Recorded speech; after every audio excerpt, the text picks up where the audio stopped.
Good morning. Good morning. Good morning. Today is April the 29th and 2023, and it's such a blessing to have you two beautiful ladies here to share with us your experience with Fairview and E.S. Brown. And I'm going to ask you to give us your full name. Macy Bray Watts. And my name, Amanda Bray, Ebony. Great. So both of you attended at Fairview and E.S. Brown. Yes. Yes. And we're so happy that you decided that you would sit and share your story with us about your experience at Fairview and your experience with E.S. Brown and the people who were at those places. Okay, so I want you to share anything that you can that would help us understand better what role Fairview and E.S. Brown played in this community, okay? And I'd like to also know where you are now, what you're doing and how you're doing and how you're getting along and all of those things. So starting with you, your years here at Fairview were what years? Oh, don't ask me. I'm 79 years old, so let's go back a long way. All right. So you've been here for a But while. I had Miss Sams was my first grade teacher, who used to see I'm left-handed, and she wanted me to write right-handed, and I couldn't, and I would write upside down, but she hit me enough that I write like a right-handed person now. Okay, wonderful. Well, Miss Howard was my teacher. Is that Miss Ola Howard? Yes, ma'am. Right. Okay. And I just had a wonderful time with her. And then later on, May, my auntie, taught me for a little while too. Okay. What was your aunt's name? May Bray. Oh, May Bray. Miss Elvira. Elvira Bray. Okay. I call her May. Right. A lot of people still refer to her as Aunt May. Okay. So that's great.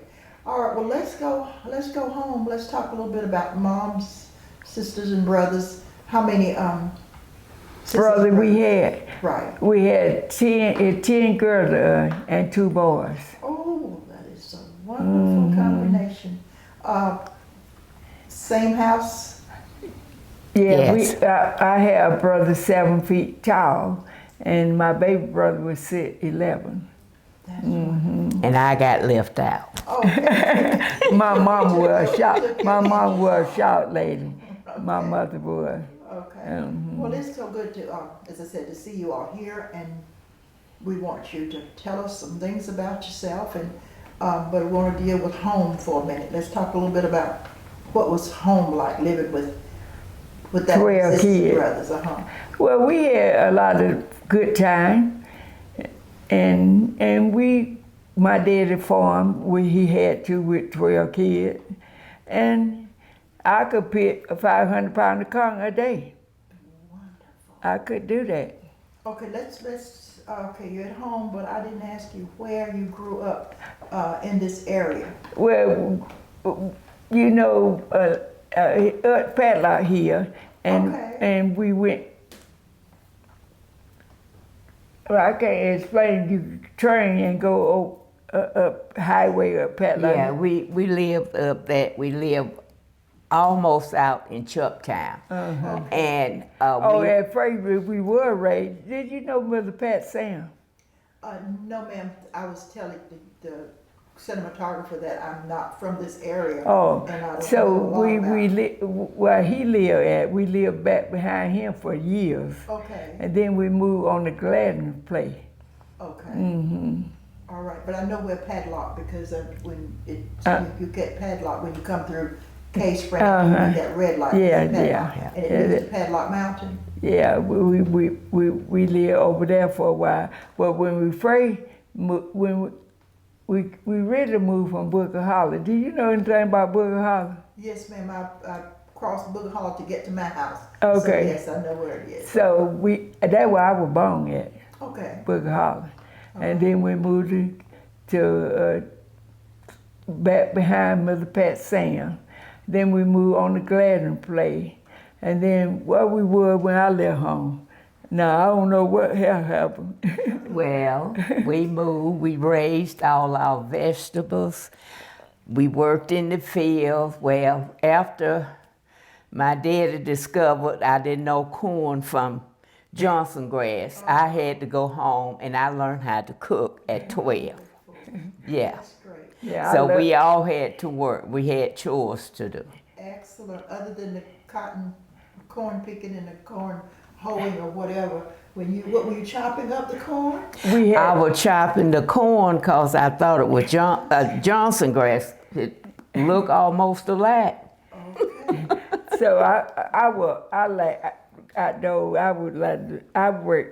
learn my daddy some work wherever he went.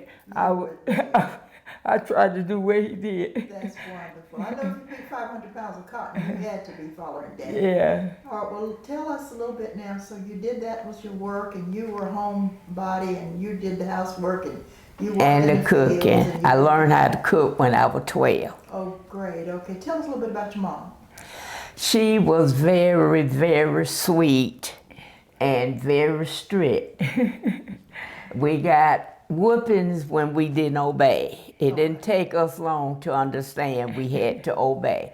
So, but she was a sweet lady and very calm.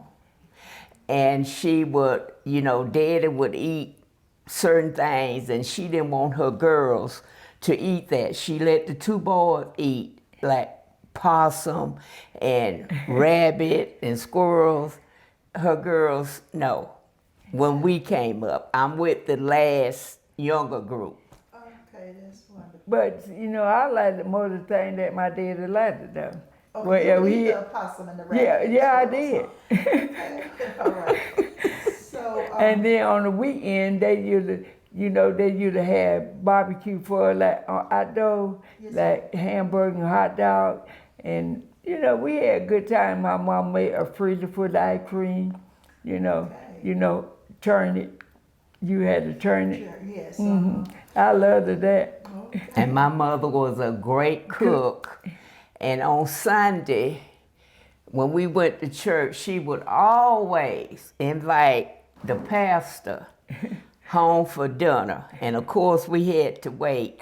And the pastor we had, he ate big time.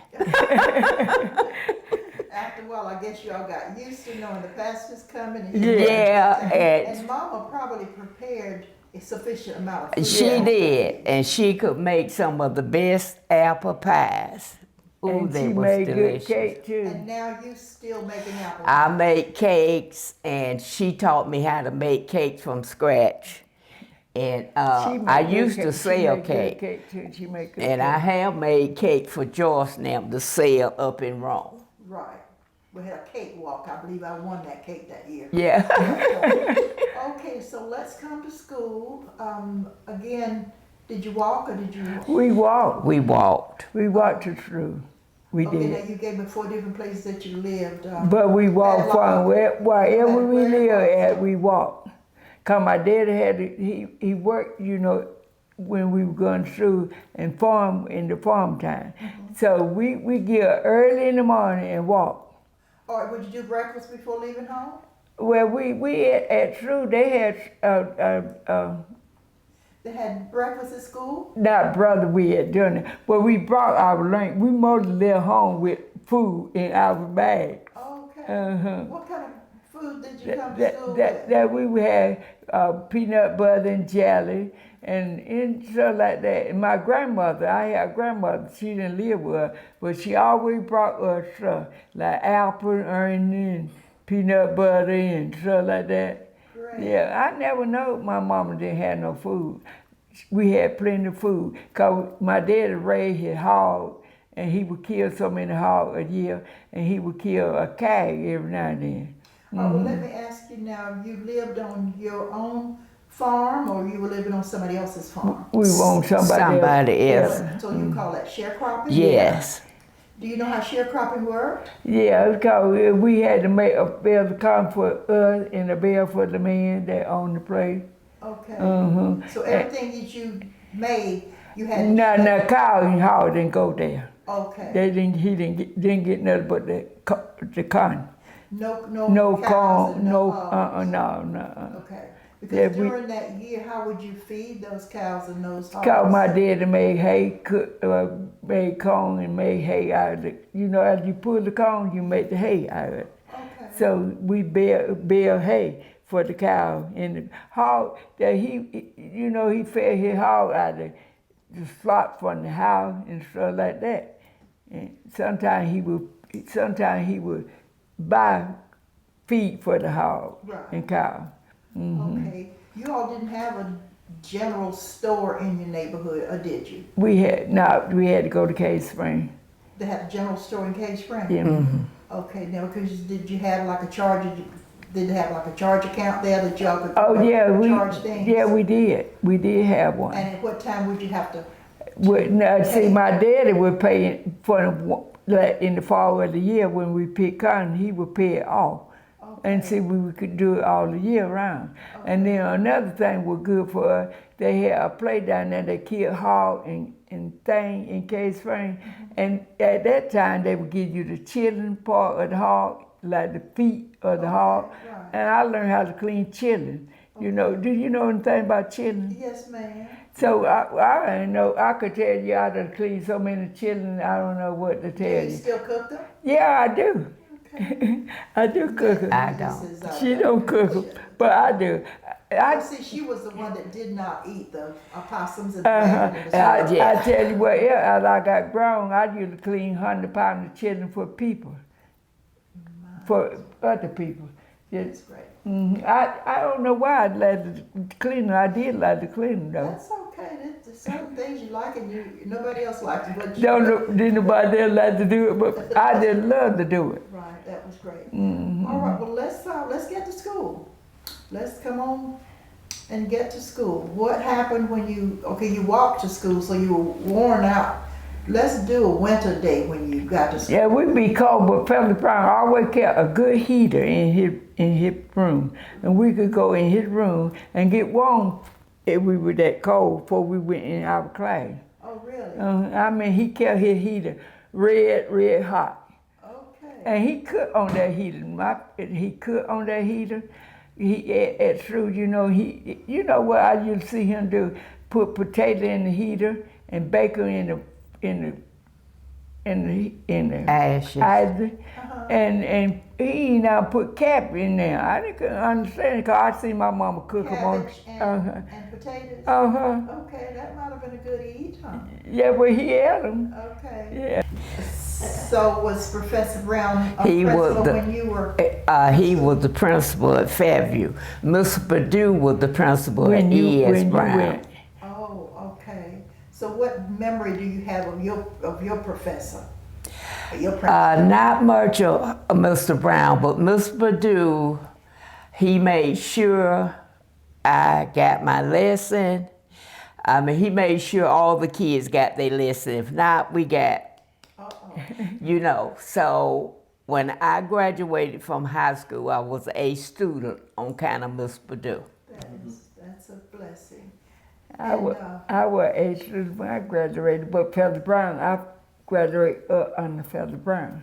Okay, now did either one of you go to Maine I graduated from Maine High. Okay, you didn't go to No, Maine? I didn't go. You graduated from E.S. Brown? Yeah. Mm-hmm. Okay, great.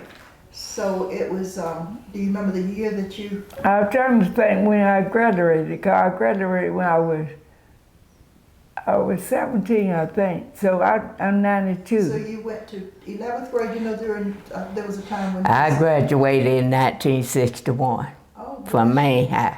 Okay. All right. So we're at school now, but I haven't gone through a school day. I want to know what a school day was like for you when you got there. What happened? I had a great time because I liked my teacher at Fairview. I had Miss Grimes, Miss Sam, Miss Howard. At E.S. Brown, I had Miss Howard again and Miss Grimes, and they were just great women. Why would you say that? Why are you saying they were great women? What Because did they wanted us to learn. Now you had to learn that. We was not permitted to play, and they would tell us we could be anything we wanted to be. Excellent. So they taught you that self-pride and dignity. Yeah. And Miss Perdue, he gave me my first job at Georgia School for the Deaf. And he sent me to school to learn sign language. So, you know, he was there. When he left E.S. Brown, when they closed E.S. Brown, he went to Georgia School for the Deaf. Blessing. Yeah. Okay, so So I'm somewhere older than her now. I didn't do that. yeah. But I did work at the deaf school. Or did you? I worked part-time there when I was going to school. Did you learn the sign language while you were? Yes, ma'am, I did know the sign language too. That's great. Great. Okay, well let's do a day at school. And then when I went through, they had classes learn how to sew and do stuff like that. That's what I wanted to do so bad, because my mom could make anything on her hand. And that's what I wanted to do too, but I didn't learn how to sew like she did. But I did take it up. Okay, that's great. So what, have you made anything? Did you make it? Well, I did make some things. But you weren't real pleased with your sewing, huh? No, it didn't look like my mama to me. Okay, she did it on her own. She taught herself. She taught herself how to do that. She didn't make our clothes. What's your mom's name? Mabel Bray. Mary Brewer Bray. That's what she was before she married my daddy. She was Brewer. Okay. Mm-hmm. All right. Talk not about your children. Do you all have children?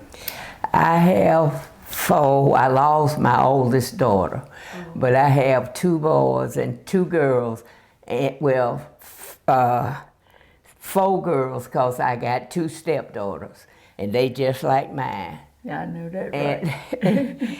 And I got grandchildren, and I got 3 great-grandchildren that are so different from the grandchildren that it's amazing. And then, you know, kids ain't like they were when we come up. No, No, ma'am, and I want you to tell me what we can do about that. Is there anything that we are doing wrong as parents that, See, now, I had one child, and he got drowned when he was 14 years old. oh, I'm sorry. And so I raised that little girl in there, and I raised Mary Helen and Jane Howard too. So I married Mary Helen and Jane Howard dead, and I got them, one was 5 and the other was 3 or something like that. So they still come around me. She just left the house this morning, going back to her home. And Jane Howard here he lived in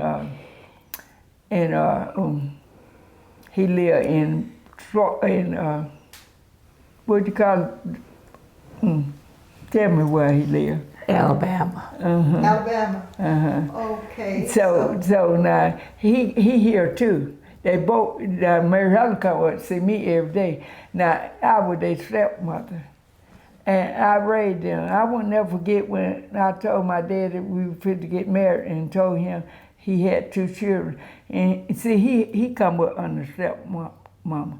So he told me what I had to do. He said, now you got to be good to them to make them love you, because they don't know you, but you are old enough to know that you got to be so nice, and they love me today. That's wonderful. Wonderful. And I raised Girlie. I got her from her mama, and raised her from the time she was a year or something old. And she's 63-year-old now.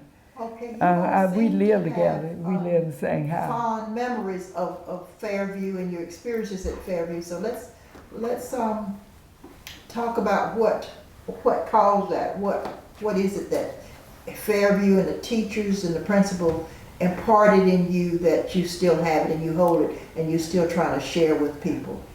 Well, they were just wonderful, wonderful people. And the cook, Miss Stark, she was real good, and she trained us. She would get so many girls every day to work in the dining room with her. And we were taught how to serve a large number of people. Yeah, 'cause I have fed so many people. I used to cook for so many people.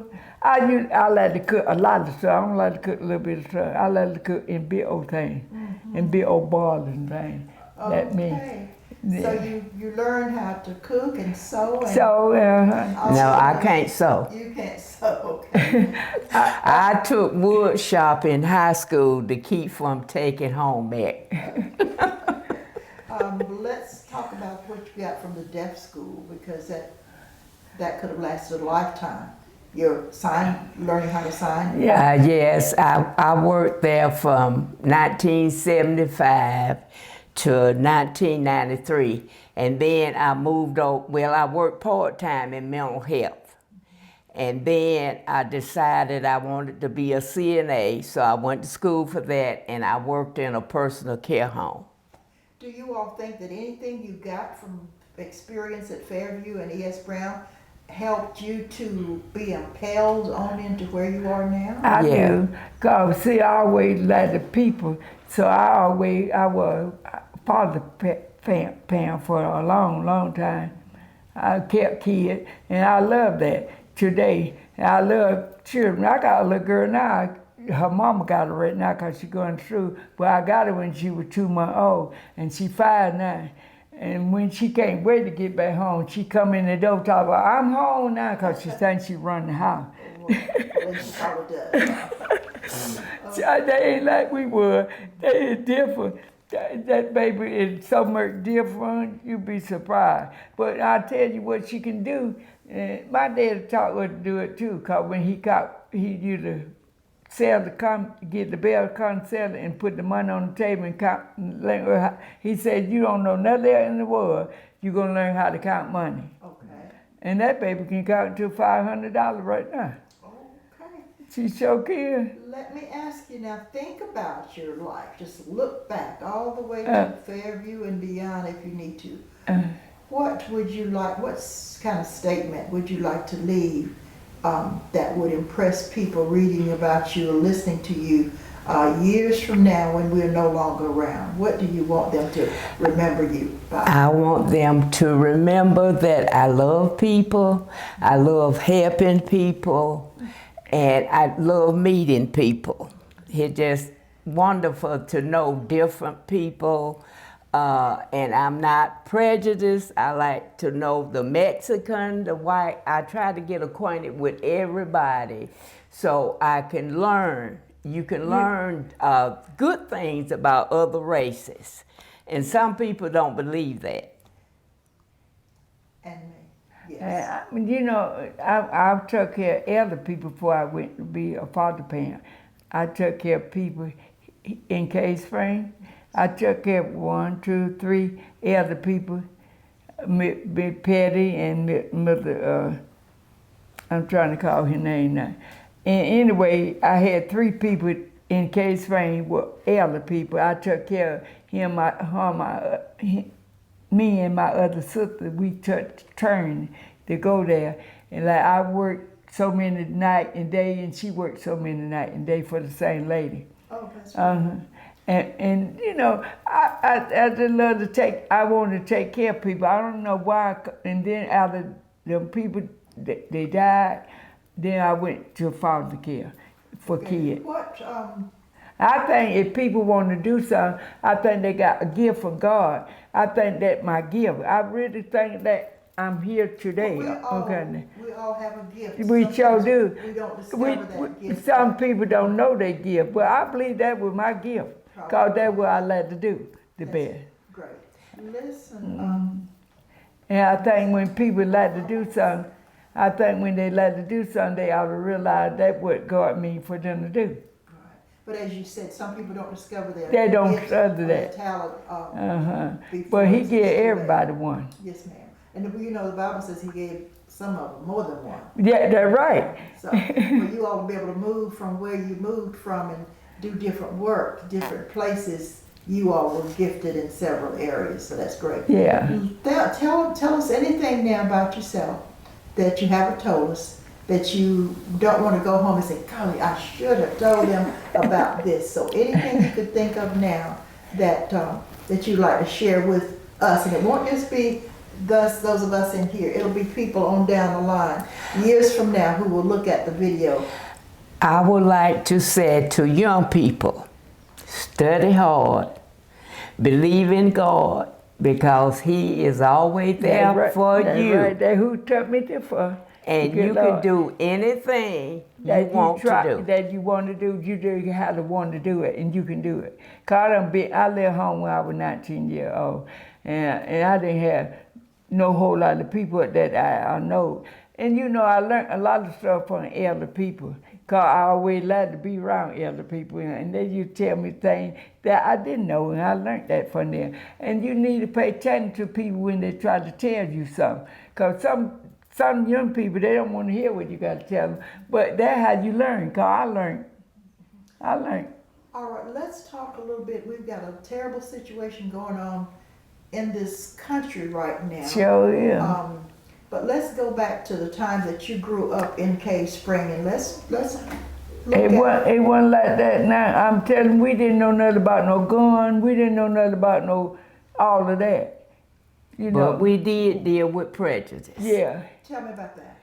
Okay, it was the parents taught their children here in Cave Spring. If we went to the store, we might have got rocks thrown back. And my sister Ann, she's not here today. She living, but she would throw rocks back, and Daddy would tell us, ignore it, you know, and we'll pray for them. But Ann, I wish you could meet her, but she's in a wheelchair, so, you know, it would have been hard for her to come. But if she found a rock on the ground, those kids, and she could throw them too, they got hit. So after a couple of years, they left us alone. If they saw Ann, if Ann wasn't with us, we got rocked. Okay, so you did have a lot of communication. Someone had mentioned that you had places to eat in Cave Spring, is that? Yeah, we had a cafe on Main Street. Oh, really? On, what is that street? Mill Street. On Mill Street, yes. Okay. All right, well, I'm so happy to have had y'all to come in and discuss this with us. And You know, I look at these kids today. They don't know what good time they having, cause we worked for whatever we got. We had to work for it. You know, we had to work for it. My dad said, if you get me 2 bales of corn out the week, y'all go and pick corn for somebody else.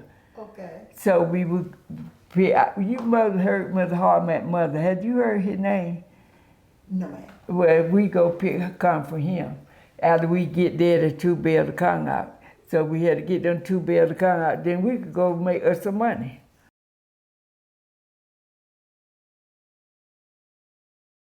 You don't know how I felt coming up here. Cause I couldn't wait to see the back place. I want to see it so bad. I said, we're going to get to go there where I went through it. Wonderful. Mm-hmm. Yeah, it's a wonderful feeling. It sure was. Yes. When Macy called me and told me that, I got so excited. I was sitting around feeling sorry for myself, I guess. And I got excited. I said, I got to get dressed and go down there. You got dressed and you look really nice today. So it was an exciting thing for you to see. Now, when you all left from up here, there was just, how many buildings were there? It was 2. It was through how it was the place where we sold and ate it. Oh, okay. Mm-hmm.